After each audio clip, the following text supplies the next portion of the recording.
हमारे यहाँ पे एक पॉलिसी होल्डर है, गए 3-4 साल से हमारे पास उनका पॉलिसी है। उनका प्रीमियम जो है वो 1 दिसंबर को आता है और वो नियमित अपना प्रीमियम भरते हैं। पिछले वर्ष प्रीमियम भरने में उनसे डिले हो गया। 1 तारीख का ड्यू है, 30 दिन का ग्रेस पीरियड है, तो जैसे ही 30 दिन का ग्रेस पीरियड खत्म हो गया, उसके अगले दिन सुबह 10 बजे उन्होंने अपना प्रीमियम भर दिया।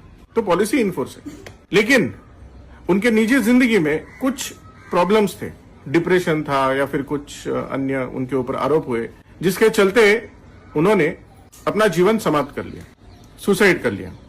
ये बेहद दुखद घटना है, परिवार के लिए भी और हमारे लिए भी। अब मैं आपसे सवाल पूछता हूं, क्या उनके परिवार को उनके पॉलिसी का पूरा क्लेम मिलेगा? नहीं मिलेगा। क्यों नहीं मिलेगा? क्योंकि ग्रेस पीरियड खत्म होने तक अगर आप प्रीमियम नहीं भरते हो तो पॉलिसी लैप्स हो जाता है। ग्रेस पीरियड खत्म होने के बाद अगर आप प्रीमियम भरते हो तो पॉलिसी रिवाइव होती है, और रिवाइव हुई पॉलिसी में न्यू पॉलिसीज के कंडीशन आ जाते हैं, जिसमें अगर सुसाइड पहले वर्ष होता है तो सिर्फ 80% ऑफ द प्रीमियम पीछे दिया जाता है, दूसरे वर्ष होता है तो पूरा का पूरा क्लेम मिलता है।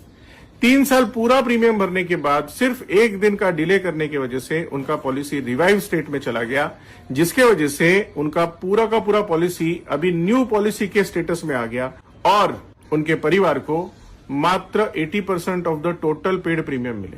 और ये पूरे इंश्योरेंस इंडस्ट्री का एक क्लॉज है, क्योंकि आप LIC करते हो तो ये कोई FD या RD या SIP की तरह इन्वेस्टमेंट नहीं है, ये एक लीगल कॉन्ट्रैक्ट है और हम कॉन्ट्रैक्ट बाय लॉज के अंदर मजबूर हैं, चाहते हैं देना लेकिन दे नहीं पाते। इसीलिए आपके साथ एक अच्छा LIC एजेंट होना बहुत बहुत जरूरी है और आपको अच्छी सेवाएं दे। इसलिए कहता हूं LIC करो, जिम्मेदार बनो।